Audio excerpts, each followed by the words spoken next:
If you're a parent, teacher, or school leader, and you're sick and tired of the frustration, anger, and unfair treatment of children at high risk in our public schools, then perhaps it's time for all of us to do something about it. In this podcast, Dr. Almitra Berry brings you tips, tools, strategies, and tactics to build successful solutions while touching, moving, and inspiring all of us to transform our schools so that every child thrives. Here's your host, Dr. Berry. Welcome back, Equity Warriors. You have tuned in to another episode of the 3E Podcast, and I thank you for being here. Big shout out, as always, to our new members on the Patreon channel. You can join us there too. And no matter how you're tuning in, make sure you smash that subscribe button and share. Your subscriptions help grow this channel and spread our message of educational equity to an international audience. Today, I want to talk about a question or answer a question that was asked by a follower on TikTok. Again, I love your questions. Let me know what you want to hear about. This listener asked, if I was leading the charge in redesigning higher education, what would be my focus given current legislation? Well, given where we are right now, and I wanted to wait until after the election before I answered this question, it's challenging. I'll just say that. So my response today isn't just a thought experience or thought experiment. My friends, I've not had my coffee yet today. It's a crucial conversation that we need to have, especially as we face changes, potential changes in this political landscape that can significantly impact our education system. Now, if you did not listen to the episodes I did on Project 2025, go back and check those out because this is what we're facing. But higher ed, let's start here. The educator teacher shortage crisis in our nation it's a crisis. It is affecting both our K-12 schools and higher education. So in K-12, we're looking at a shortage of about 55,000 vacant teaching positions nationwide. Now, if you figure every teacher has 25 to 30 kids, you do the math. 55,000 vacant teaching positions nationwide, and an additional 270,000, 270, more than a quarter of a million teaching posts that are filled by underqualified educators. Higher education isn't faring much better, with a growing shortage of qualified faculty across disciplines. The American Association of University Professors reports that over 70% of instructional positions in higher education are now off the tenure track, often filled with adjunct faculty with limited job security and limited resources. Now, there's nothing wrong with being an adjunct, but you're paid less, you have little security, you may have no benefits, and you have fewer resources. The root causes for this are multifaceted. Low pay, lack of resources, increasingly stressful work environments. These things are driving educators away and deterring new talent from entering the field at all levels. In fact, there's a recent survey done that found only 18% of Americans would encourage young people to become K-12 teachers. And the pipeline for future professors is similarly strained. Now, this crisis isn't unique to the United States. Globally, UNESCO reports that 44 million additional teachers are needed by 2030. That's just 5 years down the road, folks. 44 million additional teachers are needed to achieve universal primary and secondary education. The situation in American schools and colleges is particularly concerning, not just because I am an American. It's concerning as it's impacting our students' ability to learn every day, reducing individualized attention, and creating instructional disruptions. As we reimagine higher education, we have to address this critical shortage of teachers, qualified educators across the entire educational spectrum, recognizing that challenges in K-12 directly impact the pipeline of students entering higher ed. Number of students entering higher ed is going to impact the number of educators we have coming out on the other side of that. It affects the quality of instruction and research not just research in education, but research that shapes our future educators and our future leaders. So for all of you listening, especially those of you who are educators in K-12 and higher ed, understanding the future of higher education is vital because it directly affects how we prepare our students for their next steps. If you're a parent or an advocate or a board member, your voice in shaping this future is invaluable.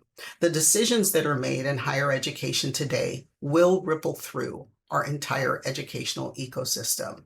If we don't have the professors in higher ed, we will not have them educating teachers qualified to serve in our classrooms. If we don't have teachers qualified to serve in our classrooms, we will have poorer instructional outcomes for the children that we have. You see that cycle that just goes on, affecting generations to come. So as I have my thought experiment, I'm not thinking just about minor tweaks here and there. I envision a complete redesign that would put equity at the forefront, ensuring that every single child, regardless of their background, has the opportunity to thrive in higher education if that is their choice. Their choice. Redesign is especially critical as we face the challenges, as I've mentioned, from Project 2025 and what this Trump administration will do to education, not for it, but to it over the next 4 years, and the possibility of a future administration that may not prioritize the needs of a marginalized communities. We already know that the incoming Trump administration does not prioritize the needs of marginalized communities and will do nothing but marginalize them even further. So I'd like to imagine that I have a magic wand. If I had a magic wand, what would I do? How would I reshape higher ed to be more inclusive, more equitable, and responsive to the needs of all students? Let's think about it. If I had that magic wand to redesign higher ed, here's what I would do first. Again, equity at the forefront. First and foremost, I would wave that wand to make equity the bedrock of our entire higher ed system. Now, here's what that would look like. One, there would be equal access and equal outcomes. With a wave of my wand, we'd make sure that every single student, regardless of race, socioeconomic status, or their background, has equal access to quality education and the support that they need to succeed. I'd implement targeted programs for first generation college students, for students of color, and those from low income backgrounds. No more provision gaps. No more provision gaps. Every single child, well, young adult entering college would have the resources they need to thrive. And I think about that one, especially as I have a grandson who's now actually chosen his number one, made his number one choice for college, but is just getting into and, midway through his junior year now of high school, getting ready to get those applications in. I know what he faces. And he's got, like me, and a family that's got the background to support him. But I think about those kids who don't. So my number one, equal access and outcomes. Number two, culturally responsive curricula. Another wave of my wand, right? And our course content and our teaching methods would reflect the diverse experiences and perspectives of our student body. And this isn't just about adding a few multicultural texts to a syllabus. It's not adding a single course or making a course available on multiculturalism. I'm talking about fundamentally rethinking how we teach and what we teach to make sure that every single student sees themselves represented in their education. Culturally responsive curricula. The third thing would be dismantling systemic racism. Yeah, I saved the heavy lift for the last here in this section. So again, this would be a major swish of my magic wand. Boy, this would take every ounce of energy I have and actively work to dismantle systemic racism in our institutions. I'd implement anti-racist policies, promote diversity in faculty hiring and leadership positions, and create truly inclusive campus environments where every single student feels valued and supported. All right, that's my first big section. Equity as a foundation. 3 waves of the wand: equal access and outcomes, culturally responsive curricula, and dismantling systemic racism. Second sort of big bucket would be about funding and resource allocation. So point my little wand or my big wand at our funding models. Here's what would change. First, equitable funding. Like, poof. We'd have equitable funding models that prioritize support for underserved communities, no more relying solely on property taxes or outdated formulas that perpetuate inequity in K-12, because that is what fuels or what supports or does not support who goes on to higher education. Okay, so we've got to fix what's happening in higher ed. You also have to fix what's happening down in K-12. Second wave, robust financial aid. Frankly, I think that college should be free for every child that is deserving to go. We're one of the few countries where secondary education is not available more widely. Not secondary, higher education. So again, wave my wand, right? Create a comprehensive scholarship program and financial aid opportunities for students who are from underserved communities. No more crushing student debt. That is just like another form of slavery. You finally get out of school, but you have so much debt that you are working just to pay off your student loans. And if I go back to the teacher shortage, because teachers are so low paid that for them to have student debt that is not 100% forgiven after they teach for 1 year is just ridiculous. So again, it's not just about what's happening in the schools, it's all of the politics and policies that surround it, but getting that financial aid and a way for people who have the desire and the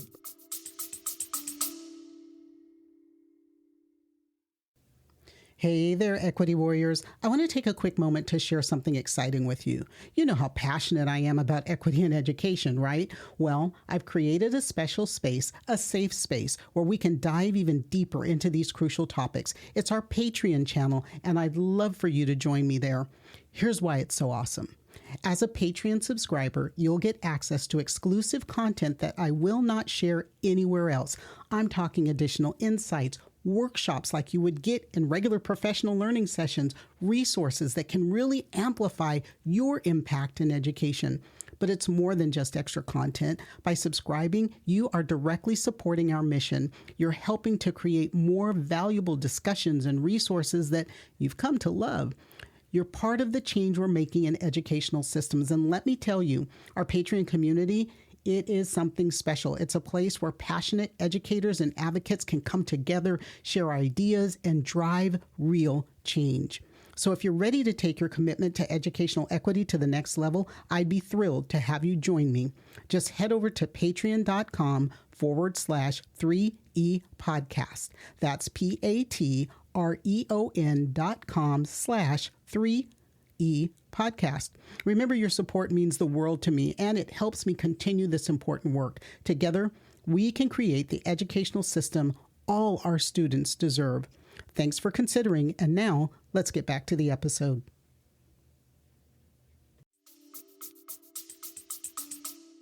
The drive to thrive in college should not be held back.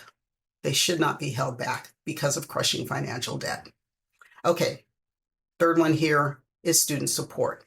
Another sort of little flick of the wand, and we would invest in support services that address the holistic needs of students in higher ed: mental health services, food security, housing assistance, because we know that students cannot focus on learning when their basic needs are met.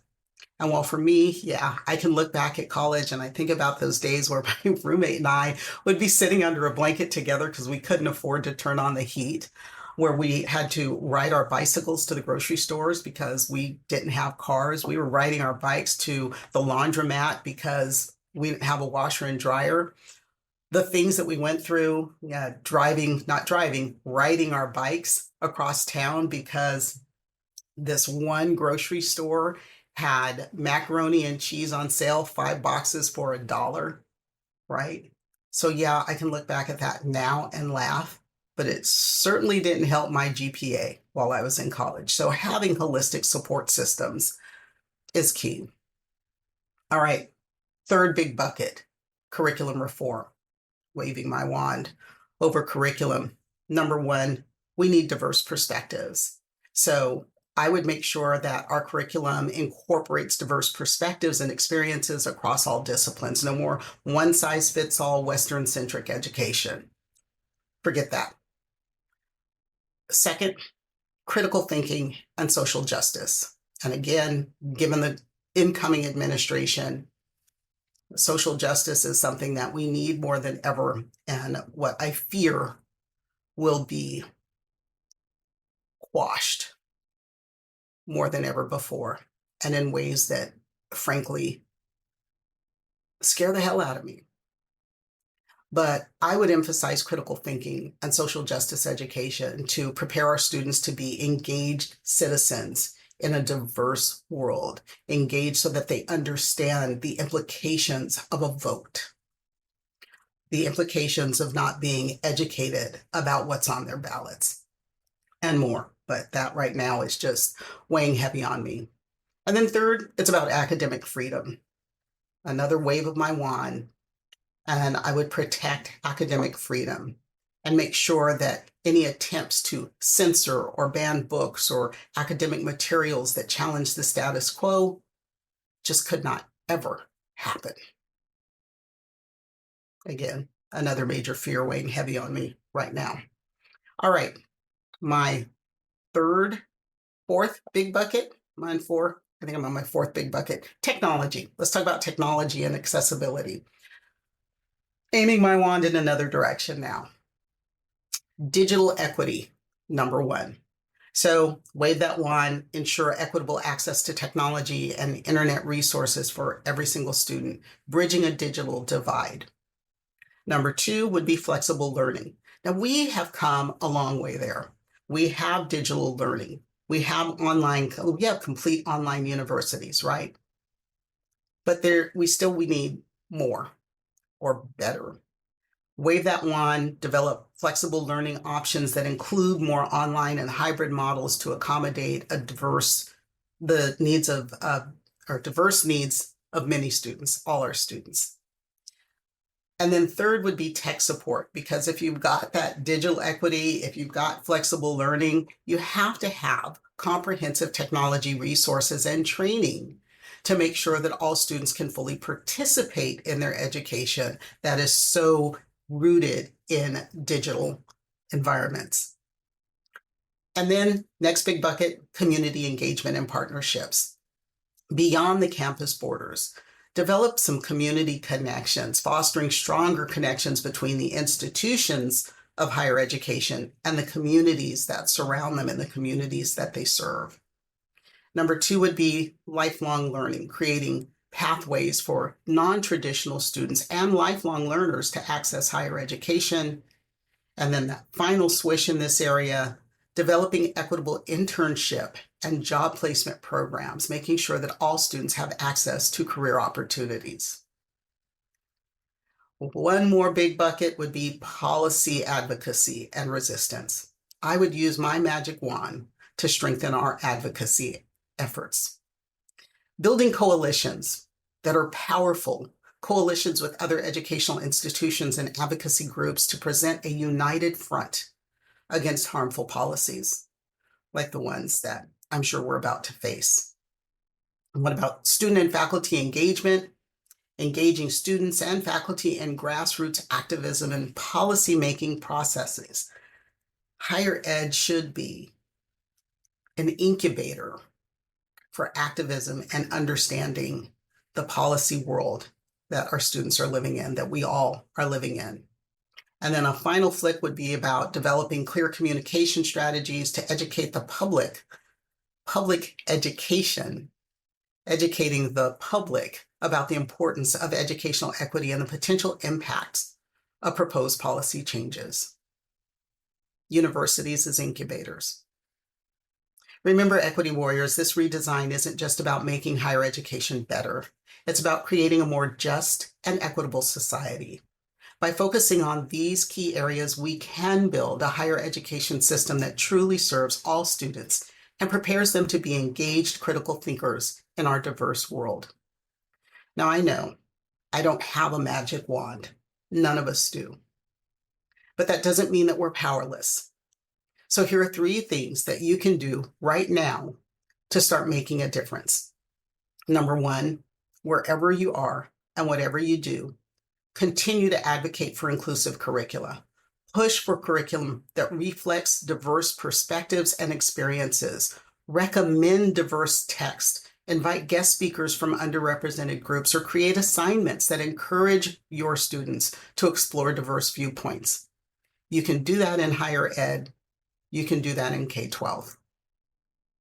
Right now, number 2, you can start building community partnerships. Reach out to local organizations, businesses, and community leaders to create those internship programs, mentorship opportunities, or guest lecture series. These partnerships can provide valuable real-world experiences for students in higher ed and help bridge that gap between academia and the community. And then number 3, engage in policy discussions. Stay informed about local and national education policies. Attend school board meetings. Speak to school board members. Write to your representatives and participate in public forums. Your voice matters in shaping the future of education. Equity warriors, there has never been a more critical junction in our world. The time for action is now. Again, I may not have a magic wand, but we all have something even more powerful, and that is our collective voice and determination. So I want to challenge each of you to take at least one concrete step this week towards creating a more equitable education system. Maybe that's having a conversation with a colleague about inclusive teaching practices, or reaching out to a local organization about potential partnerships, or maybe just sharing this podcast and giving them food for thought. And don't forget to share your experiences and ideas with our community. Engage with me on social media. Share your successes, your challenges, and your questions. Together, we can create a powerful network of educators and advocates working toward a common goal. So if you're passionate about this topic and want to dive deeper, I invite you to subscribe to my Patreon channel at patreon.com/3E podcast. And becoming a patron, you'll get access to additional content, extended discussions, and a community of like-minded equity warriors. Your support will help us continue these crucial conversations and expand our reach. Remember, change starts at the local level. Get involved in your community, attend those school board meetings, join your parent-teacher associations, or volunteer at local education nonprofits. Your involvement can make a real difference. And let's keep this conversation going. Share your thoughts on redesigning higher education. What would you do if you had my imaginary magic wand? What challenges do you see in your local context? By sharing our ideas and experiences, we can inspire and learn from one another, creating a ripple effect of positive change in our education system. And then join me again next episode. And like my TikTok viewer who asked this question, if you've got one, text it to me. DM me. Look in the notes below for the link. I want to hear your stories. And remember, don't worry about the things you cannot change. Change the things you can no longer accept. And that's a wrap for today's episode of the 3E Podcast. Now here's how you can make a real difference. First, smash that subscribe button. It's free. It's easy. Just do it. Second, share the show with anyone you know who cares about education. And third, consider becoming a supporter of the show. Together, we're not just talking about change, we're making it happen. Make a donation today to be part of that mission and change, and I'll catch you next time.